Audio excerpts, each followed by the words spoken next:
¿Necesitamos unas capacidades financieras poderosas en Euskadi para desarrollarnos? Y la contestación es rotundamente sí.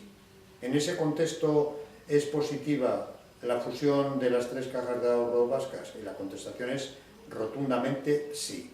Es decir, necesitamos instituciones financieras que canalicen la capacidad de ahorro, por cierto, muy elevada, de las vascas y de los vascos, de la comunidad vasca. ¿Para qué? Pues para hacer cosas, para poder invertir, para propiciar, apoyar a este tipo de centros científicos, para recuperar centros de decisión, para crear nuevas empresas, en definitiva, para crear riqueza y futuro para todos los ciudadanos del País Vasco.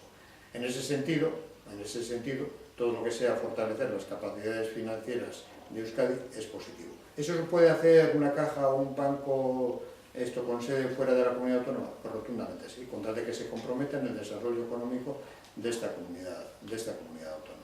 ¿Es positivo recuperar, o hubiera sido positivo no perder centros de decisión financieros, como es el caso más claro, el del BBVA? Pues también rotundamente sí. Creo que es muy importante que tengamos centros de decisión financiera muy fuertes en la comunidad autónoma del País Vasco, porque eso genera empleo de gran cualificación y, no sé, por capilaridad produce una serie de efectos beneficiosos en nuestra economía.